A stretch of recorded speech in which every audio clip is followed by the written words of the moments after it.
Halo semuanya, perkenalkan kami dari kelompok 6 dan pada kesempatan kali ini kami akan mempresentasikan mengenai PSAK 1, 2, 56, 50, 55, dan 71. Boleh di next? Nah, di sini kelompok 6, anggotanya terdiri dari saya sendiri, Sherina Setia, lalu ada Ratana Dewi, Chelsea Valentine, dan yang terakhir ada Michelle Amelia. Boleh di next? Nah, kita akan mulai dulu nih membahas terlebih dahulu mengenai PSAK 1 yang isinya itu tentang laporan keuangan. Nah, sebuah laporan keuangan ini penyajiannya itu terstruktur dari posisi keuangan dan kinerja keuangannya itu dari suatu entitas. Tujuan laporan keuangannya ini memberikan informasi mengenai posisi keuangan, kinerja keuangan, dan arus kas entitas. Lalu laporan keuangan ini menunjukkan hasil pertanggungjawaban manajemen atas penggunaan sumber daya yang dipercayakan kepada mereka. Dan yang terakhir, laporan keuangan ini menyajikan aset, liabilitas, ekuitas, pendapatan, dan beban. Boleh di next? Nah, di sini ada identifikasi laporan keuangan. Jadi, entitas mengidentifikasikan laporan keuangan secara jelas dan membedakannya dari informasi lain dalam dokumen publikasi yang sama. Berikut beberapa informasi yang disajikan dalam laporan keuangan ini. Ada nama entitas dan periode laporan, terus apakah laporan itu satu atau berkelompok, tanggal akhir periode atau periode yang dicakup, mata uang pelaporannya, dan tabulator. Boleh di next? Nah, di sini kita akan membahas laporan posisi keuangan atau nama lainnya itu neraca. Terjadi perubahan definisi seperti kewajiban menjadi liabilitas dan hak minoritas menjadi kepentingan non-pengendali atau kita sebut non-controlling interest. Penyajian kepentingan non-pengendali sebagai bagian ekuitas dan bagian laba bukan sebagai pengurang laba kecuali terdapat laporan keuangan konsolidasi. Urutan penyajian laporan keuangan dalam ilustrasi menurut PSAK 1 itu berbeda dengan IAS 1 karena dalam IAS 1 aset lancar itu berada di atas, aset tidak lancar itu ada di atas. Lalu minimum line item penyajian neraca untuk nilai material disajikan secara terpisah. Namun jika tidak material dijelaskan dalam kelompok, namun ada penjelasan terpisah. Nah, seperti yang kita lihat di sini ada gambar.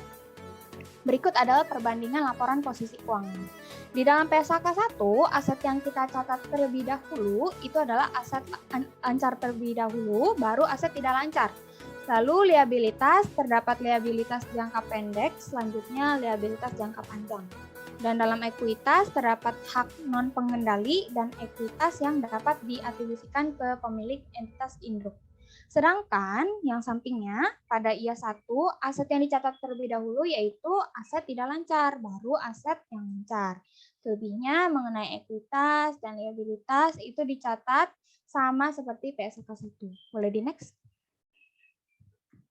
Nah, selanjutnya kita akan bahas nih mengenai laporan laba, rugi, dan penghasilan komprehensif lain. Nah, terdapat revisi ya yang sebelumnya itu dicatat sebagai laporan laba rugi menjadi laporan laba rugi dan penghasilan komprehensif lain. Penyajian laporan laba rugi dengan memasukkan unsur laba komprehensif, maksudnya ini karena udah namanya itu kan laporan laba rugi dan penghasilan komprehensif lain, maka langsung aja nih dimasukkan ke item komprehensif lainnya. Lalu ada laba yang dialokasikan ke pemegang saham minoritas dan mayoritas, lalu juga ada klasifikasi beban berdasarkan fungsi dan sifat, lalu terdapat penyajian pos luar biasa atau extraordinary item tidak diperkenankan lagi. Nah, sebelumnya pada PSAK sebelumnya itu disajikan extraordinary item. Nah, untuk revisi PSAK ini itu tidak ada nantinya penyajian extraordinary item. Dan juga terdapat minimum line item untuk komponen laba rugi dan komprehensif lain. Boleh di next? Nah, ini terdapat pos-pos penghasilan dan beban yang tidak diakui dalam laba rugi, masuknya nanti ke penghasilan komprehensif lain. Penghasilan komprehensif lain ini ada komponen-komponennya seperti yang pertama selisih revaluasi pada aset tetap atau yang kita sebut unrealized gain atau loss on revaluation, lalu pengukuran kembali program imbalan pasti, terus ada laba rugi dampak dari penjabaran laporan keuangan, lalu perubahan nilai investasi available for sale, bagian efektif dari keuntungan lindung nilai arus kas, dan yang terakhir ada bagian penghasilan komprehensif asosiasi. Nah, ini adalah pos-pos dari penghasilan komprehensif lain. Boleh di next? Untuk selanjutnya kita akan membahas mengenai PSAK 2 yang isinya tentang laporan arus kas. Oke, kita lihat di sini. Informasi arus kas entitas ini berguna sebagai dasar untuk menilai kemampuan entitas dalam menghasilkan kas dan setara kas, serta menilai kebutuhan kas entitas untuk menggunakan arus kas tersebut. Boleh di next?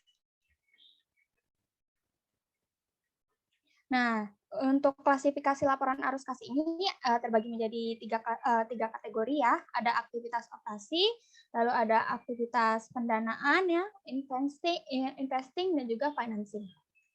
Kita mulai dulu dari yang pertama. Di sini ada aktivitas operasi. Nah, ini adalah aktivitas penghasil utama pendapatan entitas dan aktivitas lain yang bukan aktivitas investasi dan pendanaan.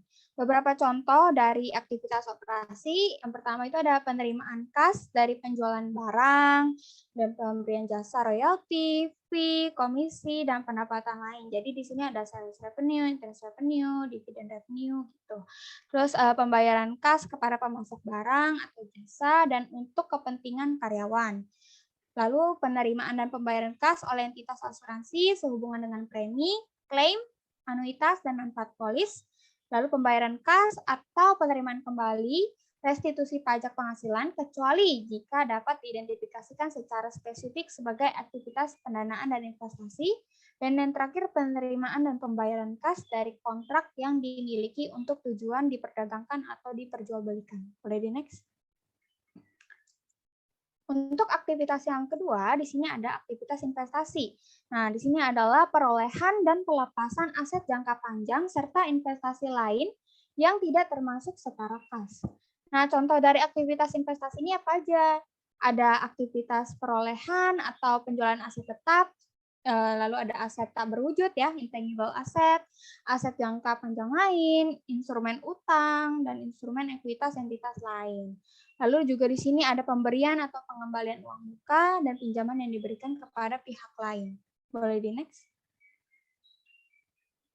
Nah, yang terakhir di laporan arus kas ini ya terdapat aktivitas pendanaan. Nah, ini adalah aktivitas yang mengakibatkan perubahan dalam jumlah serta komposisi ekuitas dan pinjaman entitas. Contohnya apa aja? Ada penerimaan kas dari penerbitan saham ya, bisa share capital ordinary, share capital preference, share premium, return earning, terus atau instrumen ekuitas lain ya.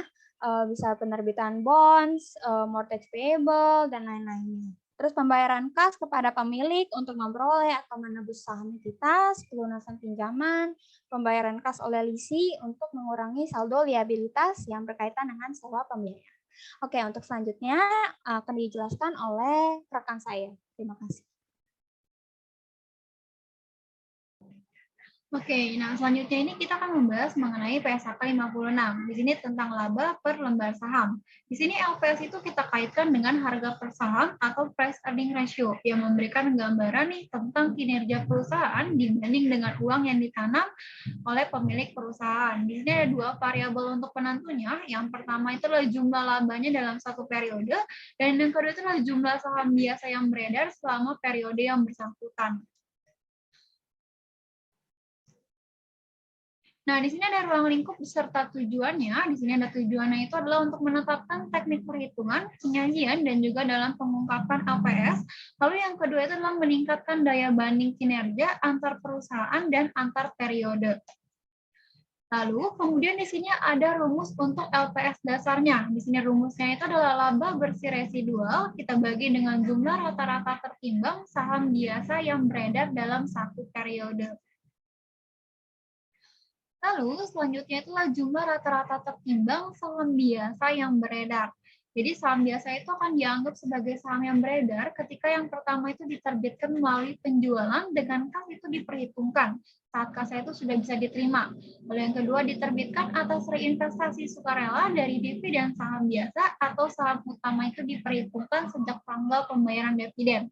Lalu yang ketiga diterbitkan sebagai hasil dari konversi instrumen utang diperhitungkan itu sejak tanggal utang tidak lagi berbunga. Dan yang terakhir diterbitkan sebagai pengganti bunga atau pokok bagi instrumen keuangan lain yang diperhitungkan sejak tanggal utangnya itu tidak lagi berbunga. Nah, selanjutnya itu juga ada yang diterbitkan dalam rangka penyelesaian utang perusahaan, lalu diterbitkan sebagai pembayaran atas perolehan aset bukan kas. Dan yang terakhir itu diterbitkan sebagai pembayaran atas jasa kepada perusahaan, itu diperhitungkan sejak jasa yang bersangkutan itu diterima oleh sebuah perusahaan. Lalu laba per lembar saham ini juga katanya itu apabila dalam suatu periode itu ada perubahan jumlah saham yang beredar yang tidak mengubah sumber daya selain peristiwa konversi, efek berpotensi saham biasa, maka jumlah rata-rata tertimbang saham biasanya itu yang beredar selama satu periode dan untuk seluruh periode itu sajian itu harus disesuaikan.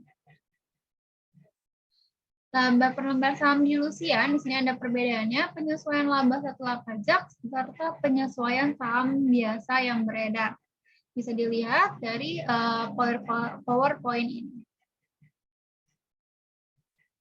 Selanjutnya, itu laba per saham dilusian itu opsi. Di sini kita asumsikan bahwa semua opsi yang dilutif itu dan efek berpotensi saham biasa lainnya itu yang dilutif itu dilaksanakan. Di sini juga ada selisih di antara yang pertama, jumlah saham yang diterbitkan itu berdasarkan dengan opsi atau efek berpotensi saham biasa lainnya. Yang kedua, itu jumlah saham yang diasumsikan diterbitkan menurut nilai wajarnya. Lalu kita tuh menggunakan metode untuk lembar saham dilusian ini menggunakan metode treasury stock atau treasury share. Di sini adalah contohnya dari penggunaan metode treasury share. Di sini ada juga penambahan jumlah saham biasa yang beredar dengan rumus harga wajar dikurang harga opsi dibagi dengan harga wajar kita kalikan dengan jumlah lembar opsinya. Lalu kemudian di sini kita juga ada perbedaan tabel dari PSAK 56 tahun 2010 serta PSAK 56 tahun 1999. Di sini dibagi menjadi beberapa metode dalam pembedanya. Ada ruang lingkup, LPS dasar dan dilusian. Kemudian ada kontrak yang dapat diselesaikan dengan saham biasa atau kas. Lalu ada yang namanya opsi jual yang diterbitkan. Lalu ini salah satu contoh dari LPS dilusian. Ini caranya untuk mengerjakannya. Ini untuk perhitungan laba per saham dilusiannya. Dan ini perhitungan terakhirnya. Selanjutnya akan dilanjutkan oleh teman saya. Terima kasih.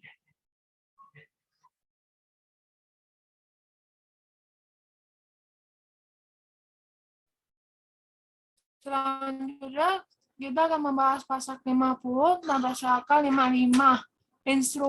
Instrumen keuangan, penyajian pengakuan dan pengukuran. Next.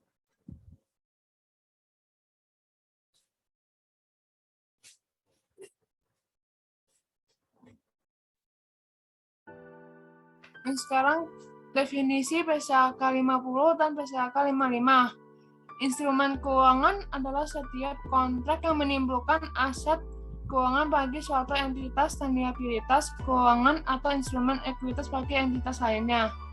PASAK 50 dan 55 itu revisi dari 2006 merupakan standar pembukuan yang mencakup pencatatan produk hasil transaksi keuangan, baik bagi lembaga keuangan termasuk bank maupun lembaga non-keuangan. Tujuannya untuk menyajikan hasil transaksi kinerja keuangan suatu perusahaan ke publik, agar mendapatkan kepercayaan pasar dan investor. Penerapan PASAK itu memiliki tujuan strategis yang antaranya digunakan untuk mengundang investor baik di pasar modal maupun pasar keuangan, serta sebagai prudential regulation, yaitu mendorong proses harmonisasi penyusunan analisis laporan keuangan guna mendorong terciptanya disiplin pasar atau bisa disebut market disiplin. Next.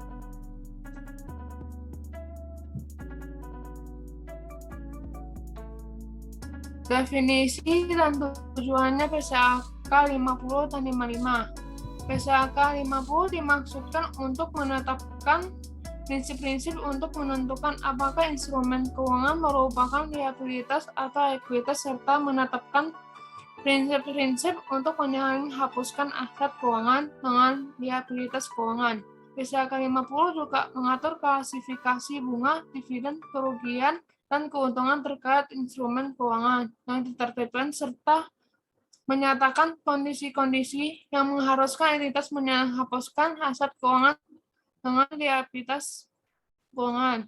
Tujuannya adalah untuk menetapkan prinsip penyajian instrumen keuangan sebagai liabilitas atau ekuitas dan saling hapus aset keuangan dan liabilitas keuangan. Prinsip-prinsip yang terdapat dalam pernyataan ini melengkapi prinsip pengakuan dan pengukuran aset keuangan dan liabilitas dalam PSAK 55, instrumen keuangan, pengakuan dan pengukuran dan pengungkapan. Definisi PSAK 55 itu instrumen keuangan adalah setiap kontrak yang menambah nilai aset keuangan, entitas dan liabilitas keuangan atau instrumen ekuitas lain. Aset keuangan meliputi setiap aset yang menimbulkan hak kontraktual untuk menerima kas atau keuangan lainnya. Liabilitas keuangan meliputi setiap kewajiban kontrak untuk membayar kas atau aset keuangan. Instrumen ekuitas adalah setiap kontrak yang memberi hak residual atau aset atau entitas setelah dikurangi dengan seluruh liabilitasnya. Tujuannya PSAK 55 adalah untuk mengatur prinsip-prinsip aset, pengakuan, dan pengukuran aset keuangan, liabilitas keuangan, dan kontrak pembelian atau penjualan item keuangan. Next.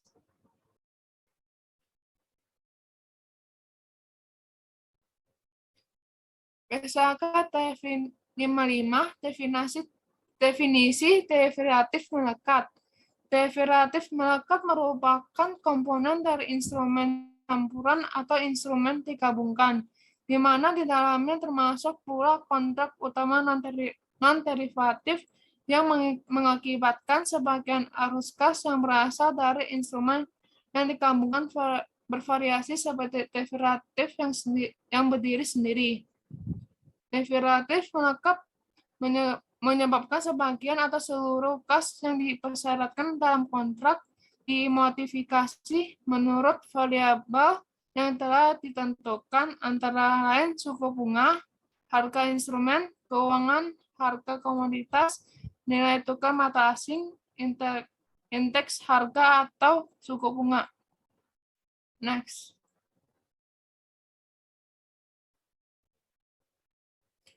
PSAK definisi derivatif dan akuntansi derivatif. Derivatif melekat harus dipisahkan dari kontrak utamanya dan dicatat sebagai derivatif berdasarkan pernyataan ini jika dan hanya jika A. Karakteristik ekonomi dan risiko dari derivatif melekat tidak berkaitan erat dengan karakteristik ekonomi dan risiko dari kontrak utama. B. Instrumen terpisah yang memiliki persyaratan yang sama dengan derivatif melekat memenuhi definisi sebagai derivatif. Instrumen yang C, instrumen campuran tidak diukur pada nilai wajar melalui laba rugi, atau dengan kata lain, derivatif yang melekat pada aset keuangan atau liabilitas yang diukur pada nilai wajar laba rugi yang tidak dipisahkan. Selanjutnya itu akuntansi derivatif itu harus yang pada PSAK 55 pengakuan dan pengukuran itu harus diakui dalam laporan keuangan sebagai aktiva atau kewajiban, yang dimana dalam derajat sebagai aset atau kewajiban. Setelah pengakuan awal, entitas pengukur dari derivatif yang diakui sebagai aktiva atau kewajiban pada nilai wajar. Yang ketiga, yang keuangan dan kerugian yang dihasilkan dari spekulasi dalam dari derivatif harus langsung diakui dalam penetapan laba rugi dan perubahan atas nilai derivatif dicatat melalui laba rugi kecuali net investment hedge. Next.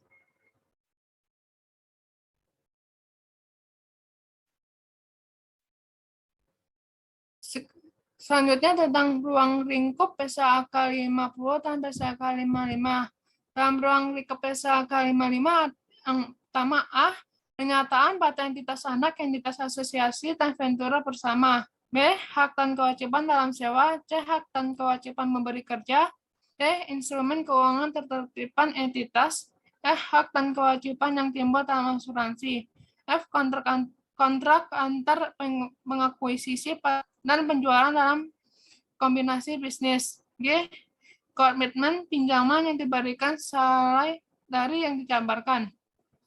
Yang selanjutnya tentang ruang lingkup PSAK 50. Yang pertama itu diterapkan oleh seluruh entitas untuk seluruh jenis instrumen kecuali A, penyertaan pada entitas anak, entitas asosiasi atau ventura. Yang B, hak dan kewajiban pemberi kerja. Yang sekarang kedua diterapkan pada kontrak pembelian atau penjualan item dan keuangan yang dapat diselesaikan. Yang A, secara neto dengan kas atau instrumen keuangan lain. B, dengan mempertukarkan instrumen keuangan seolah-olah kontrak tersebut ada instrumen keuangan dengan pengecualian untuk kontrak yang disepakati dan dimaksudkan untuk terus dimiliki. Next. Sekarang tentang PSAK 50 dan PSAK 55. Klasifikasi instrumen keuangan. Definisi instrumen keuangan setiap kontrak yang menambah nilai aset keuangan entitas dan kewajiban keuangan atau instrumen ekuitas entitas lainnya. Ada tiga, yaitu yang pertama aset keuangan, ada kas, instrumen ekuitas entitas lain, hak kontraktual, terus kontrak diselesaikan dengan instrumen ekuitas entitas. Yang kedua, liabilitas keuangan ada dua, yaitu kewajiban kontraktual dan kontrak yang diselesaikan dengan instrumen ekuitas entitas. Yang terakhir, ekuitas, yaitu kontrak yang memberikan hak residual atau aset suatu entitas setelah dikurangi dengan seluruh kewajibannya. Next.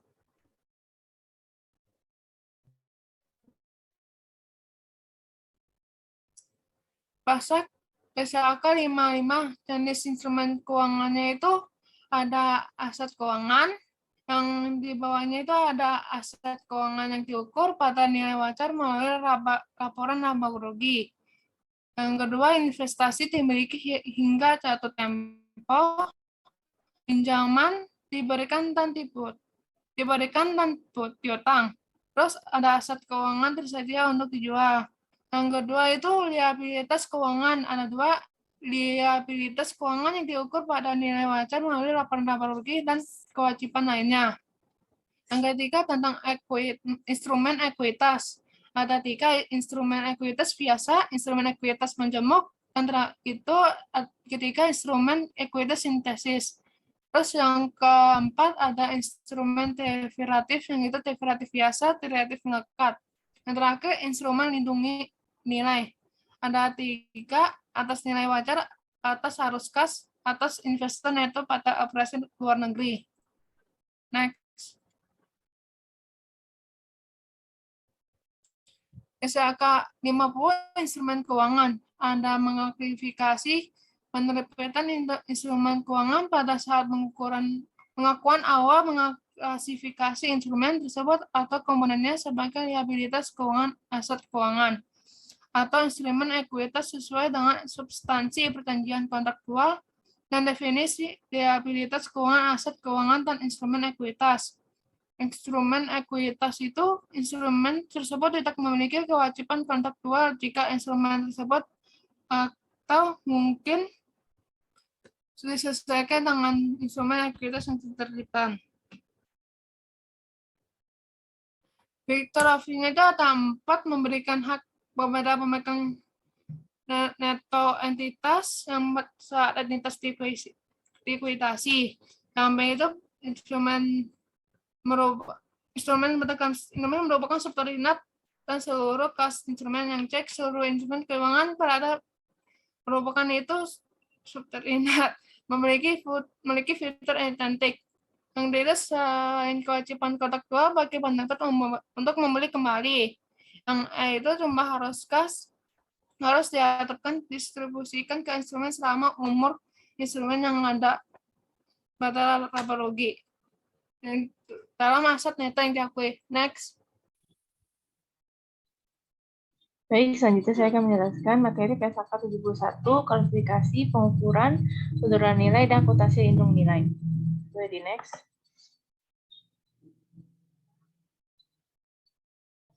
Standar ini itu mengacu pada IFRS 9 yang akan menggantikan PSAK 55 yang sebelumnya berlaku, di mana tanggal efektif dan ketentuan transisi pada atau setelah 1 Januari 2020. Di PSAK 71 soal pencadangan atas pengurangan nilai aset keuangan yang berupa piutang, pinjaman, atau kredit. Standar baru ini mengubah secara mendasar metode perhitungan dan penyedia cadangan untuk kerugian akibat pinjaman yang tertagih. PSAK ini menggantikan PSAK 55, namun PSAK 55 masih berlaku Marco Heading. Kewajiban baru muncul setelah terjadi peristiwa yang mengakibatkan risiko gagal bayar atau incurred loss pada PSAK 55. Tapi di PSAK 71 memadatkan koperasi untuk menyediakan pencadangan sejak awal periode kredit. Jadi next. Ruang lingkup. Persyaratan penurunan nilai diterapkan untuk hak berdasarkan PSAK 48, pendapatan untuk pengakuan keuntungan dan kerugian penurunan nilai. Komitmen pinjaman berikut termasuk dalam ruang lingkup. Yang pertama, komitmen pinjaman berbentuk liabilitas keuangan yang diukur pada nilai wajar melalui laba rugi. Yang kedua, komitmen pinjaman yang dapat diselesaikan secara neto dengan kas atau dengan penyerahan atau penerbitan instrumen keuangan lainnya. Yang ketiga itu komitmen untuk menyediakan pinjaman pada suku bunga di bawah bunga pasar. Kontrak pembelian atau penjualan item non keuangan yang dapat diselesaikan secara neto dengan kas atau instrumen keuangan lainnya atau dengan mempertukarkan instrumen keuangan. Jadi next.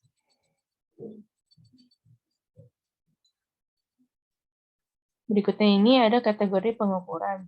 Di mana pertama aset keuangan. Di PSAK 55 itu diterapkan fair value through payment or loss. Lalu yang kedua itu ada loan and receivable, yang ketiga ada HTM, dan yang keempat itu ada fair value through income, fair value OCI. Lalu di PSAK 71 ini menerapkan FTPL dan biaya perolehan diamortisasi. Yang ketiga itu ada fair value OCI.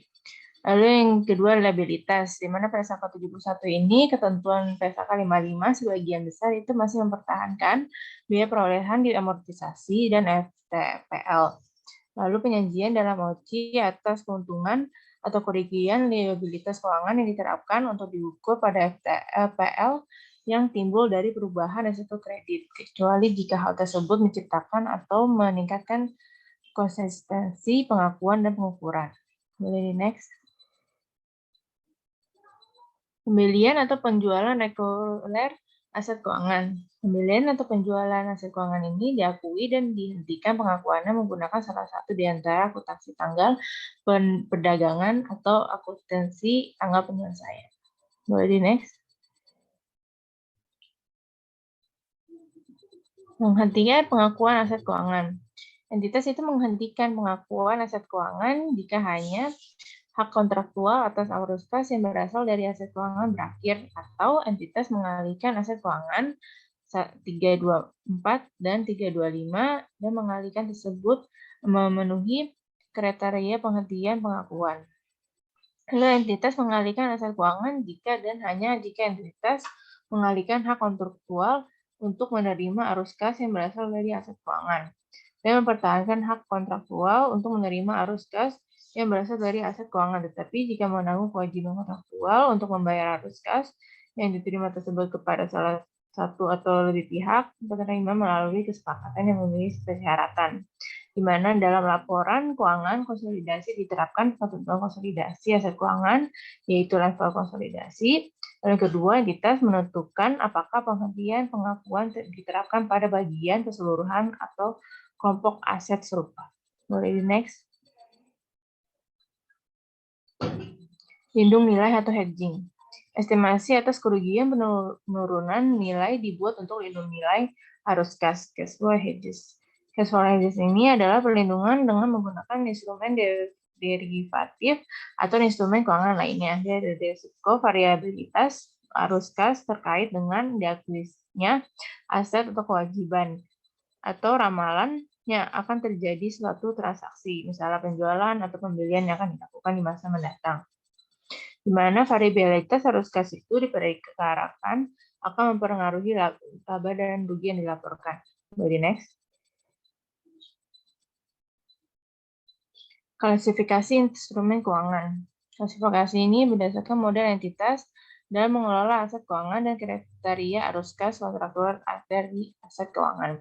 Yang pertama itu diukur pada nilai wajar melalui laba rugi, kecuali diukur pada biaya perolehan diamortisasi atau nilai wajar melalui penghasilan operasi lain. Lalu entitas dapat menerapkan pilihan saat pengakuan awal atas investasi pada instrumen entitas tertentu yang umumnya diukur pada nilai wajar melalui laba rugi, sehingga perubahan nilai wajar itu disajikan dalam penghasilan kompresif lain. Lalu aset keuangan diukur pada biaya perolehan amortisasi jika kedua kondisi berikut terpenuhi. Yang pertama, aset keuangan dikelola dalam model bisnis yang tujuan memiliki aset keuangan dalam rangka dapat arus kas kontraktual. Yang kedua, disyaratkan kontraktual meningkatkan arus kas yang semata dari pembayaran pokok dan bunga. Lalu yang ketiga, ada reklasifikasi pengelolaan aset keuangan jika dan hanya jika yang pertama, entitas mengubah model bisnis untuk pengelolaan aset keuangan. Kedua, perubahan tersebut diperkirakan sangat jarang terjadi. Yang ketiga, ditentukan oleh manajemen entitas sebagai hasil dari perubahan eksternal atau internal dan harus signifikan pada kegiatan operasi entitas dan dapat dibuktikan pada pihak eksternal. Lalu perubahan itu pada model bisnis entitas akan terjadi jika entitas memulai dan berhenti untuk melaksanakan aktivitas yang signifikan terhadap operasinya. Jadi next. Terdapat kriteria dari SPPI. Pertama itu de minimis, di mana artinya itu diabaikan, itu terlalu sepele atau terlalu kecil untuk dipertimbangkan. Lalu yang kedua ada leverage, di mana tidak konsisten dengan SPPI. Karakteristik arus kas kontraktual yang meningkatkan tingkat variabel arus kas dan akibatnya tidak memiliki karakteristik ekonomi dari bunga. Yang ketiga itu not unique atau tidak valid. Itu diabaikan. Ketentuan kontraktual tidak valid jika ketentuan tersebut hanya mempengaruhi arus kas pada saat terjadi suatu kejadian yang sangat jarang terjadi atau tidak tetap normal. Jadi next.